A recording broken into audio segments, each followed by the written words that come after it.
What's going on, guys? Welcome back to the channel and welcome to the first episode of the Road to 200. Now, what's the first thing we need for fat loss and to lose weight? We need a calorie deficit. So let's get into how we're going to set up our diet and how we actually are going to create a caloric deficit within our diet. Let's get into it. So what are calories? Calories are just a unit of measurement and a way of us telling how much energy is stored in each food. So it's a way of us telling how much energy our body will take on from consuming or digesting a certain food.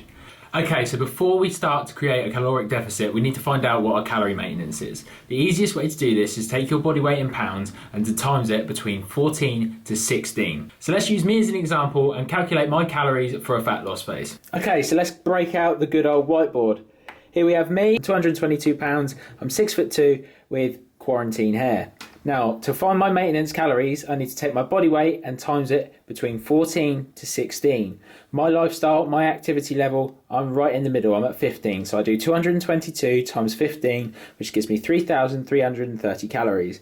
These are the amount of calories that I would need to take in every single day to maintain my body weight. After I've got my maintenance calorie level, we need to create a caloric deficit. Now, every diet that you see all over the internet all leads back to this magical little thing, a caloric deficit. It doesn't matter whether it's paleo, whether it's juice cleanse, whether it's shake diets, it all comes back to the caloric deficit.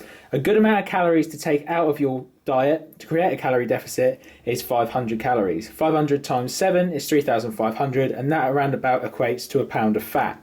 So if we take my maintenance calories, which is 3,330, and we minus 500, that gives me 2,830 calories a day, which should be enough of a caloric deficit to elicit some good fat loss. So these calories are going to be made up of 3 different macronutrients. They're going to be made up of proteins, which is 4 calories per gram, carbohydrate, which is also 4 calories per gram, and fat, which is 9 calories per gram. Now, the 2 most essential ones are going to be fat and protein. So what I like to do with my diet is hit a minimum requirements of each of these, and I fill the rest of my calories with whatever. So protein is going to be a gram per pound of body weight, and fat is going to be 0.25 grams per pound of body weight. Now on protein, you can see this formula here at the bottom. If you are extremely overweight or obese, morbidly obese, I would not recommend using the gram per pound of body weight because it is going to give you a bad time in the bathroom. Use your height in centimetres, and that is your grams of protein for the day. So for me, I'm just over 6'2", which is 190 centimetres. That's 190 grams of protein per day. However, I like to use the gram per pound of body weight one, so that leaves me with 220 grams of protein and 55 grams of fat per day. Once I hit these numbers, the rest I fill with however I feel, and I find it so much less stressful and so much less like living inside of a food prison. So now we know our calorie intake and our macronutrient intake for the day, we need to get into how we're going to track it. Now this is going to be the most important part of you losing weight and your fat loss. This is even more important than your training. It is more important than anything you do, because if you are taking in too many calories, you are not going to lose fat.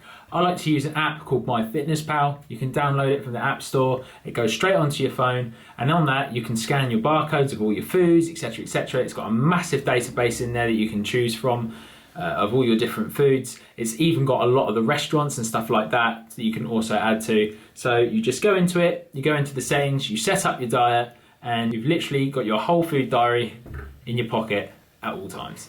So once you've downloaded the app, you go into the more, and you go into goals, go into calorie, carbs, protein and fat goals.